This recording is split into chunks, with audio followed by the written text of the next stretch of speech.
1. Okay, 3, 2, 1. We are live. And welcome, everybody, to Bid Nerds. Good morning. Thanks for joining us. It's your daily conversation with myself, John Polnick. Look at that. We got the little thing that says my name down there on the bottom. It's time to introduce my partner. He's an auction specialist by trade, like he's a professional. Michael Deeb. Look at this guy. We brought in an expert every day, my fellow nerd. Good morning. Good morning. How's it going? It's going well. I think we've got a pretty good show today. Yeah, this is going to be fun. So for those of you who are just joining us and have never joined us before, welcome to Bid Nerds. Bid Nerds is a daily discussion about Michael Deeb and myself, the Bid Nerds, top 5 picks on cars and bids and bring a trailer. If you're addicted to watching these auctions every day like we are and trying to guess and predict what we think the cars are going to actually sell for or not, if you're addicted to even maybe selling cars on one of these auction sites or occasionally buying them on accident, this is the place. We are the dorks to hang out with. You found your nerds. You found your people. So do it every day. Hang out with us. We are the Bid Nerds. At 9 o'clock, during the 9 o'clock hour on YouTube and Facebook. So come and hang out with us every morning. Yeah. That's a much better description of our lack of punctuality. Right. It's not exactly at 9 o'clock Pacific. It's during the 9 o'clock hour in general. And just so you know, I'm in Las Vegas. Like we do this every morning live. And Deeb over there is in San Francisco. And sometimes we're going to even bring in a third nerd. Join the conversation. Yeah. Let us know what cars you want us to talk about and discuss. If there's something that you think is more, if you think our top 5 picks are crap, well, tell us about it. We'll do better, and we'll take your suggestions. So let's get into the cars. Michael Deeb, what's our first car today? Absolutely. Let's start on cars and bids, and we're going to start with a car.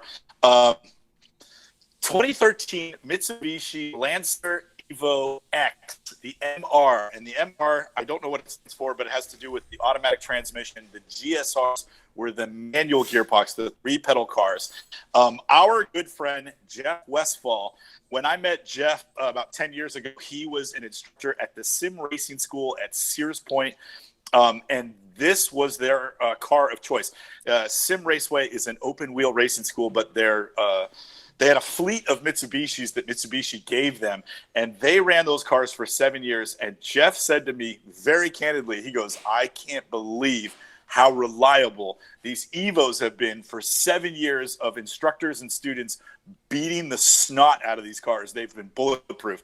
This car is out of Newburyport, Maryland, with 77,000 miles. This is a 2-liter turbocharged inline-4 all-wheel drive rally homologation special that makes just under 300 horsepower and just over 300 pound-foot of torque.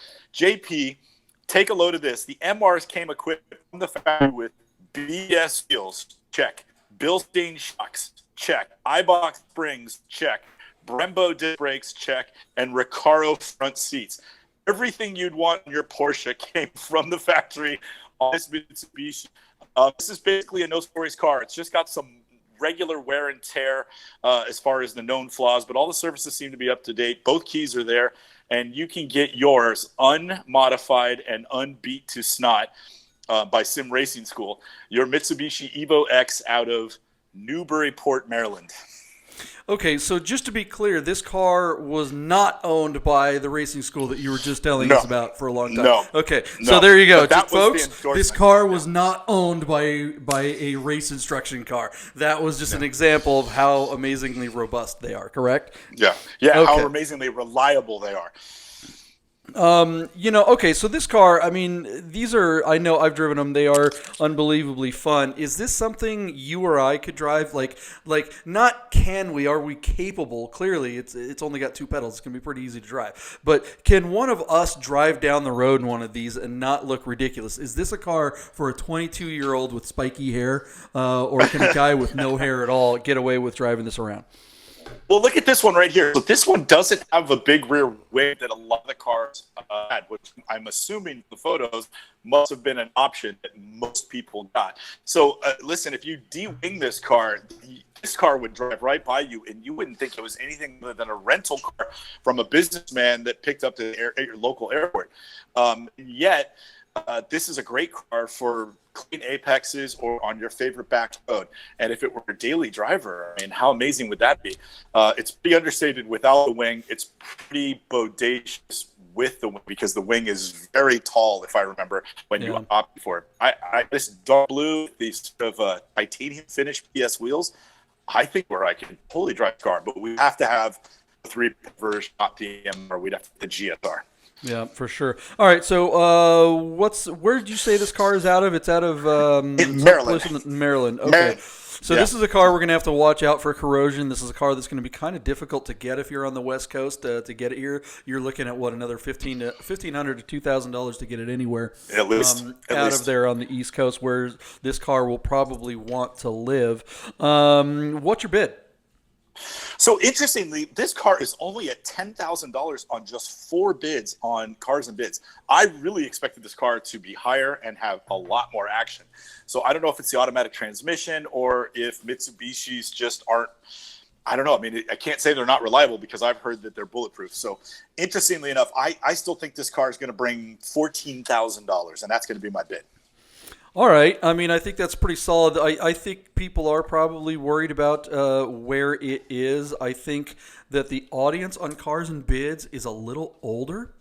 And I think that's going to hurt this car. I think this car would do better on like something like Facebook or Marketplace or OfferUp, because this is definitely a young audience. I am not dumping on this car. I think this car is a fantastic car, and it would be fun to drive around. It's kind of it. I don't even think it looks like a businessman's car. I think it looks just more like just an invisible econo box that somebody slapped some wheels on. I mean, it really doesn't look like anything without that big wing on it, which is great. Way less likely to get a ticket if you're in your 20s and you're driving this thing around. It looks like an econo box until you go to insure it, and then you find out the rates are extraordinary because so many young people are owning them and wrecking them. That's a very good point. Yeah, I bet you the insurance on the bid. Let's see here. I think it stalls out. I think it's already stalled out. I think it's gonna. I don't think it's gonna break 11, so I'm just gonna say 11.5. 11.5. Okay. Yep. All right. Well, let's jump over to Bring a Trailer for our next car. BP, I heard of the company Callaway. They had done some Alfa Romeos, and certainly they'd done a lot of Corvettes that were covered in road and track when I were in school. But I did not know that they laid their hands on this 1982 Volkswagen Scirocco Callaway Turbo. Specialists at Callaway who are in, I think they're on the East Coast. Basically a whole package for this car that you could buy from your local dealer back in 1982. I think this car, Callaway Volkswagen's offered in Connecticut, Jersey, and New York. This one came from Connecticut, and it's build number 10. Basically, they modified the turbocharger with a stage 2 turbo kit. They put Sachs clutch, ATS wheels, Coney shocks, and Tektronix exhaust system, Bosch fog lights, New Speed short shift kit, and apparently a whole lot more. There's a page of all the modifications that were made to this car. Now, the Scirocco alone was $11,000. It was only a few grand more to add the Callaway kit back in period. It didn't do a ton for the car. I think the car basically went from like 85 horsepower to around 130, if I remember. But it's still a very cool-looking car. It's got the branded seats and the decals on the side. The wheels, obviously a deep dish. And you and I are both huge fans of the Scirocco. Even this car is a little bit worn out with 97,000 miles offered to us out of Berkeley, Michigan.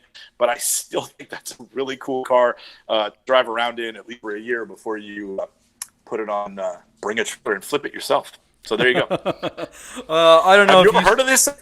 Oh yeah, I don't know if you saw my grin. If you're watching this while Michael D was talking about it, kind of queuing it up, and then I was bringing up the pictures. But this car warms my heart. I mean, I was a Scirocco guy through and through.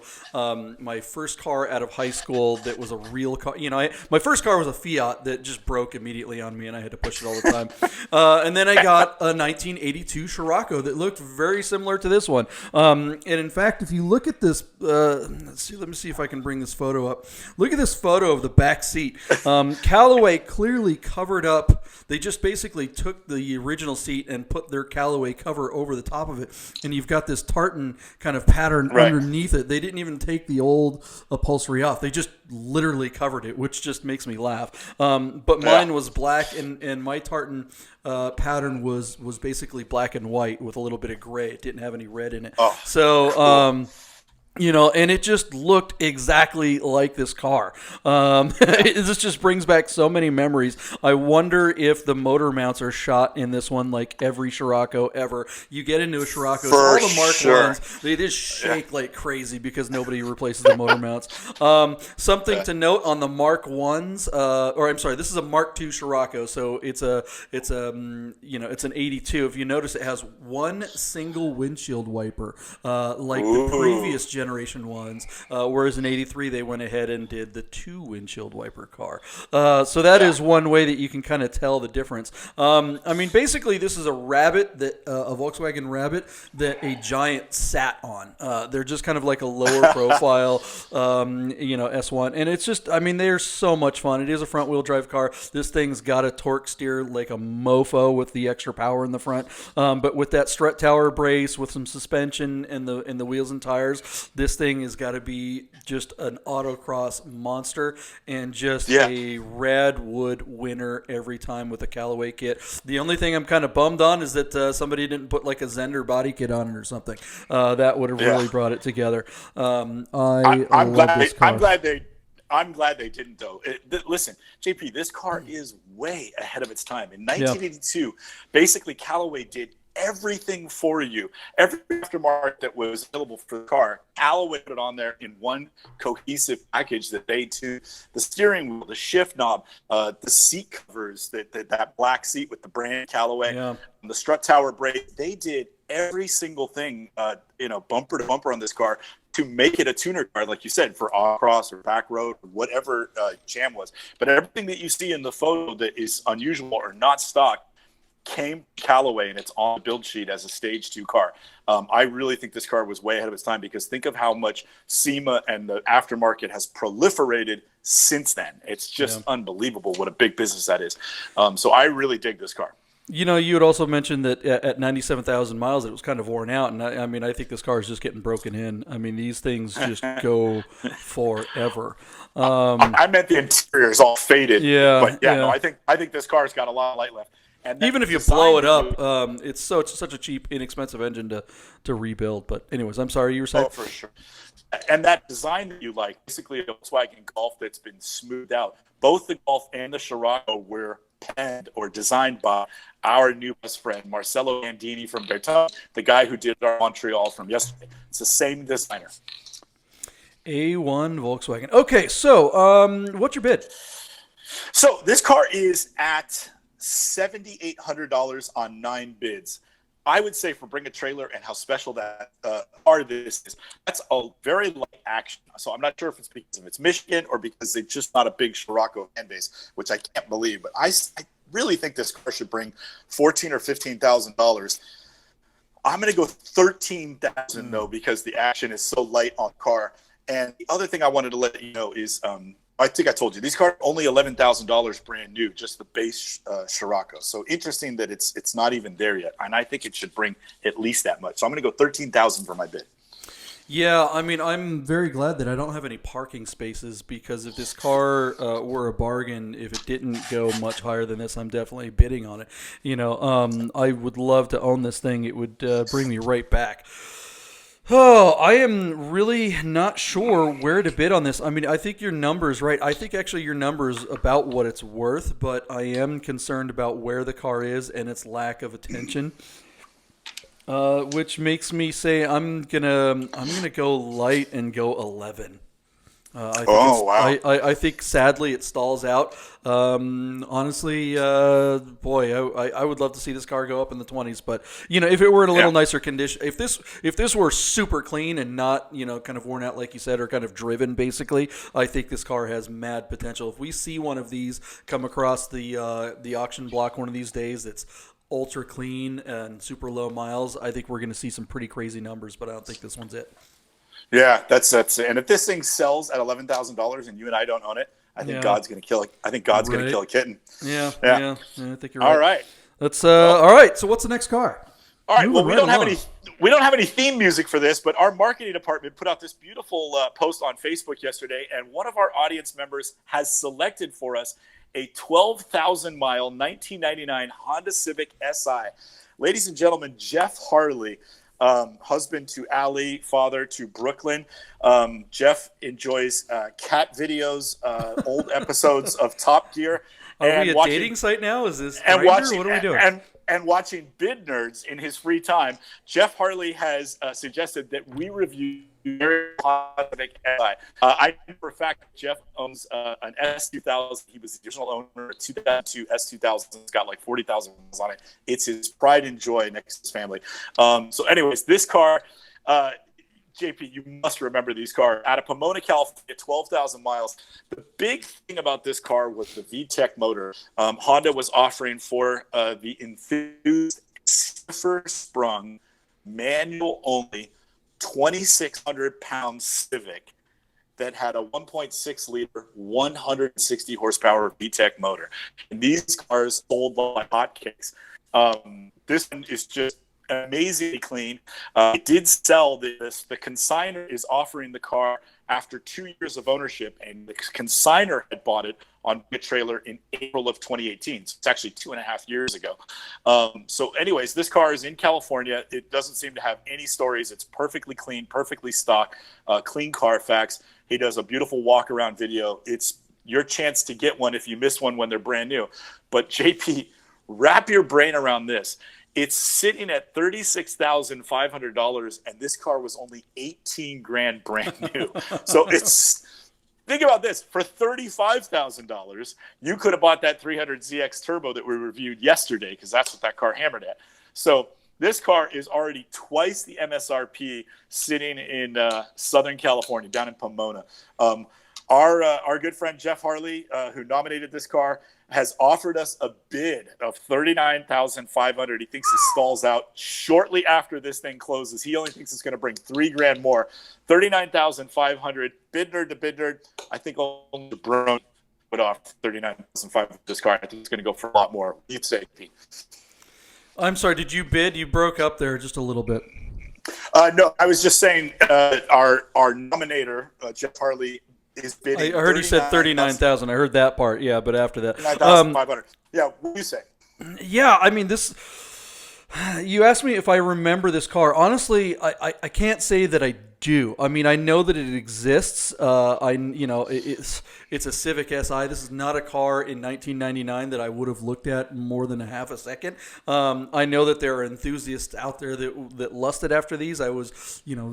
I'm not a JDM guy, and certainly by then, but I absolutely appreciate this car. I appreciate what it is, and I appreciate that it's how simple it is. And I mean, you're not going to see a low mileage car like this ever. I mean, there's got to be maybe one or two in a garage somewhere. But the person that bought this car in the first place was young. So they drove the hell out of it. No, there was no enthusiast who was like, oh man, I'm going to buy one of these and save it because this is going to be a collector car one day. This is not something that happened. These cars, the ones that existed, the hundreds of thousands of them that were made, there was probably more of these made. What is this? This is a 1999 Honda Civic. There were more Honda Civics made in 1999 than all Volkswagens that year. Think about that. Maybe not SIs, but a Civic is not an uncommon car, especially in that era. An SI certainly is, one with manual, all those sorts of things. But this is a car that was built to be used and driven. It wasn't expensive, like you said. A ton of them were leased, blah, blah, blah, blah, blah. So if you do want something like this, you're not going to come across another one for quite a while. So there was a big thing in this era when Honda was the gold standard and Toyota was still on the up and up.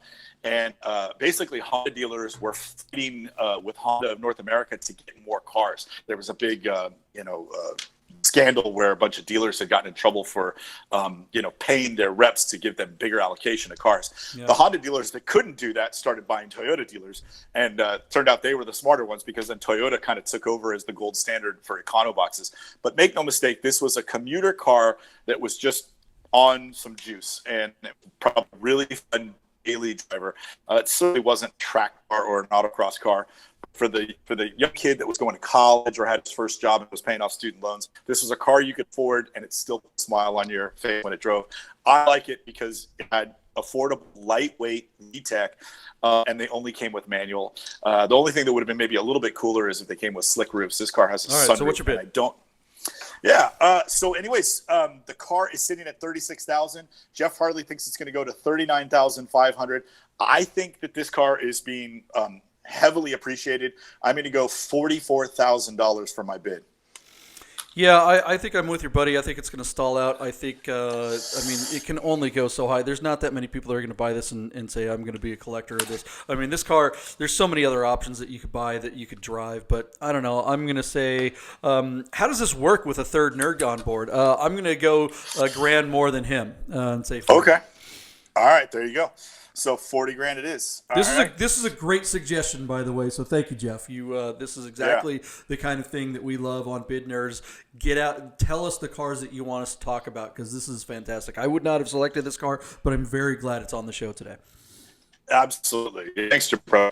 Okay, let's stay on Brick Trailer. And, JP, I'm going to ask for a little help with this one. A 1971 Porsche 911 E Speedster.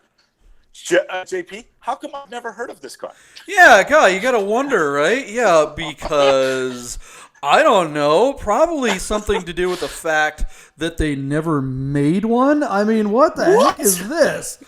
I'm looking at it right now. It's right there in right there in front of your face. It must exist. Yeah, this is clearly someone who hacked up a 911E to make it into a Speedster. And all right, so JP, I ask on behalf of our audience to you, the non-Nabriophobe, is this genius or sacrilege that he hacked up a 911E to make a Speedster?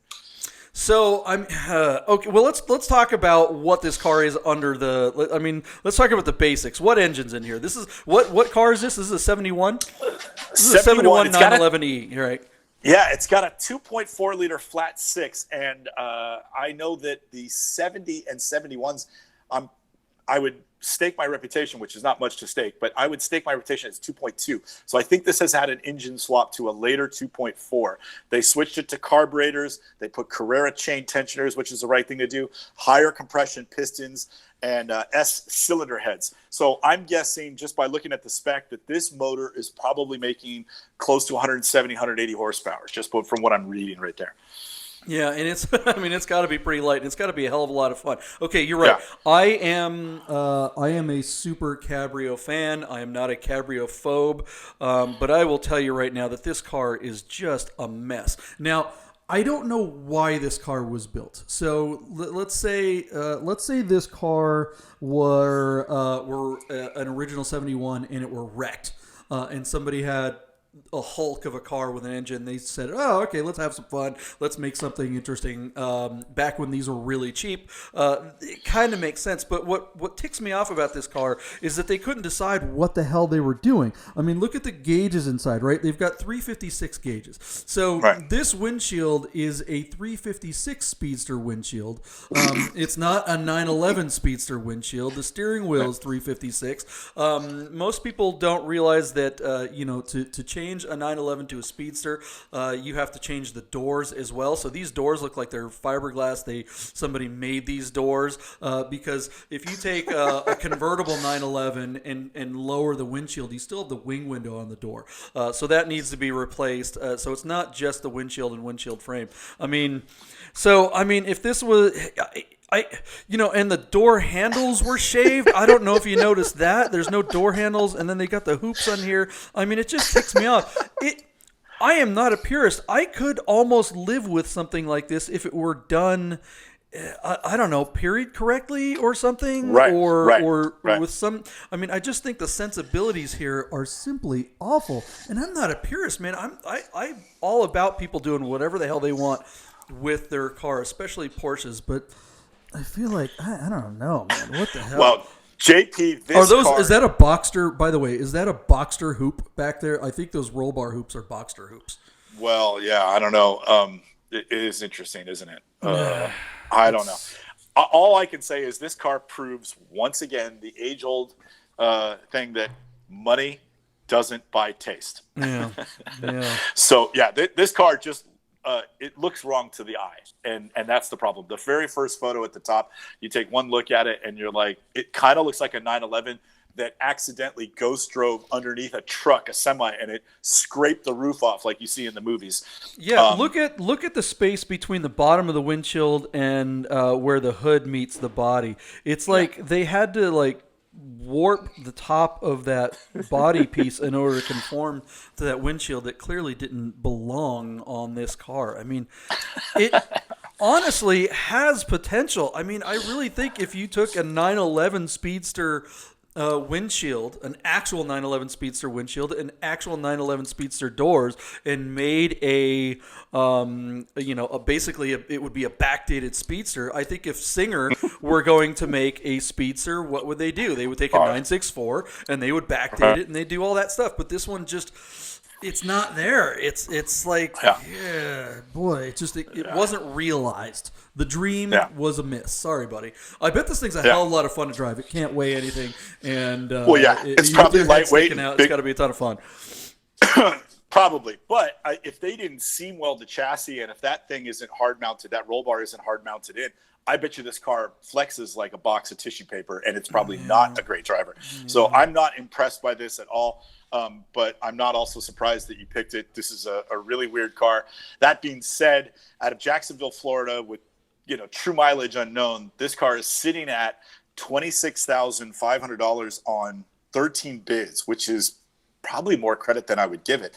The question, I guess, then is, does it break $30,000? And I just, as much as it pains me to say this, I think it does. And I'm going to go $31,000 for my bid. However, this guy probably dumped a ton of money into it and is expected a big return because he spent the entire afternoon photographing this car at his buddy's private airstrip in the Costa Rica or something. Did you see the suspension work on this thing? Did you look at I mean, it's really well done. That's what's so weird about this car is that from an aesthetic point of view, it's like, I mean, it's like what was going on in this person's brain, but everything else mechanically, this thing looks super solid. So I bet it does drive great. This is just. You could weld a bunch of fantastic, or install a bunch of fantastic suspension components, but if it's not tuned right and that chassis isn't rigid, that might not translate to a great driving car. This car could still vibrate and have no vibration all the way down. And I don't know, but we'll see. I'm going to go $30,000, and I think it's a no sale if it hammered that low, because I think the owner's looking to get a lot of that money back. Yeah, I'm going to say it doesn't break 30. I'm going to go 29 because I think there's just, I think any 911, especially a long hood 911, if it runs and drives, is going to go for just about 30, even if it's a complete rust bucket. This thing, a 71. What's a 71 911E, a normal one worth? One that isn't hacked up like this. Well, so good question. So a 2.2 liter with mechanical fuel injection in the United States, those cars bring good money. A nice ballpark, one, just quick, just ballpark. What do you $100,000. Okay, so a 71 911E in decent condition, running, driving car driver is worth $100,000, let's say. Well, if you can get this thing under 30, how much money would it take to bring this car up to? Can you weld on a roof? Can you weld? Get some new doors and stuff like that. This car will remain this car forever. until Probably. Yeah. Unless you're a guy who does it yourself. Unless you're someone, we have a lot of friends Right. that, like this is like I could see Dwayne Wick getting a car like Dwayne, this. I knew you were going to say that. Our good friend at Wick's Garage, Dwayne Wick, check out Yeah. his YouTube channel. I could totally see him buying this thing and either stripping of it all its parts and using them on one of his other projects, or going, yeah, you know what? I got 6 years of nothing to do. I'm going to go ahead and find a roof, cut it off, put it on here. I could see him doing it. He loves the long game. Yeah. So, and maybe by then it's worth $200,000 and it makes sense. Yeah. Dwayne's looking at this going, I can fix it. Yeah, he could. All right, we got to move on. We're way over on time. So, right. we got our bids in here. Let's go on to the last car. All right, so we're going to jump back over to cars and bids and look at a 1990 Jeep Grand Cherokee. Wait, I'm sorry. Let me start over again. 1990 Grand Wagoneer. This car is unmodified. It's bone stock. It looks to be honestly spectacular condition. It has just 79,000 miles. It's offered out of Baltimore, Maryland. The car has had only 6 bids, but interestingly, it's already up to $20,000. You and I reviewed something similar to this a few weeks back, and it brought, we were guessing in the high 20s, and it brought over $30,000. We were both under the hammer price. So what do you think about this one here, JP, in Baltimore, Maryland? Yeah, I haven't seen the underside pictures just yet. If it's clean and rust-free, these are blue chip. Oh, man, that interior looks really good. You usually don't see the interiors in that good a condition. I'm a little blown away. Jeep recently released the images of their new Grand Wagoneer that's coming out, and it doesn't look anything like this one. This is the What About Bob car. If you live in Maine, or if you're in the Catskills, or if you have a house, in Connecticut or something like that, or if you're a doctor, you need this vehicle. There are companies that are selling these for 6 figures, completely restored. This one, I think, has the potential to go very, very high. It is in the Northeast, and things are weird up there right now. So I don't think so. If you keep skipping ahead in your photos to photo 73, and you can see there it looks to be a lot of rust to the frame underneath this car. So I would say that it's not as clean under the skin, and that might hold it back. Okay, so what's your bid?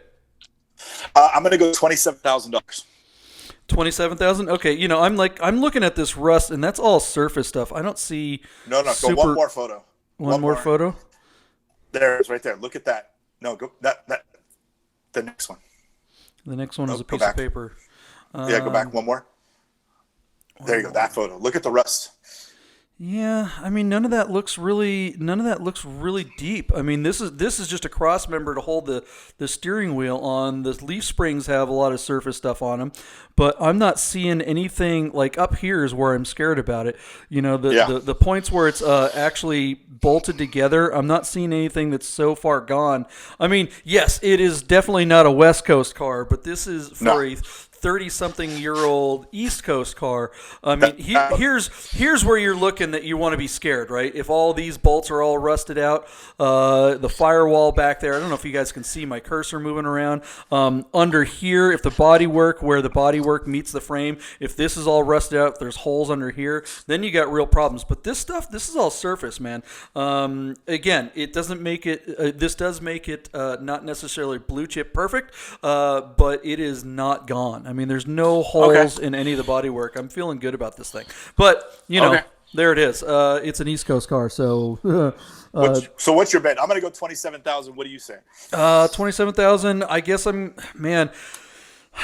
want to say this car is worth well into the 30s, but with this few bids... I'm sorry, what'd you say your bid was? 27,000. 27. You know what? As much as I am stronger on this vehicle, and I think it's worth way more, I'm going to go under. I'm going to say 25. I think it stalls out. I think if people are holding on to their money, especially in that part of the woods. Very good. If there is one of those companies that restores these, and as they're looking at it, it could go a little nuts. But yeah, let's see what happens. Really cool car. I would love to drive this thing. It would be great. Put on a sweater and. Very good. Very good. Well, let's. Let's say thanks again to Jeff Harley for suggesting the Honda Civic. Really appreciate our audience reaching out and telling us what they think. And that was a fun show, JP. Thank you. Good work. This is just a shout out to our producer, Patootie, who, again, focus groups way better than you or I. This has been another episode of Bid Nerds. This has been a great week on Bid Nerds. Find us here every day in the 9 o'clock hour where we discuss our top 5 picks on cars and bids and bring a trailer and make predictions about what those cars are going to sell for or not on those auction sites. Give us some suggestions. Tell us the cars that you want us to talk about. Subscribe, like, and please share this. We're a brand new channel, and we really need you guys to help get the word out. We're having a lot of fun. We really enjoy being here every morning with you guys. See you next week. See you, Deep. Awesome.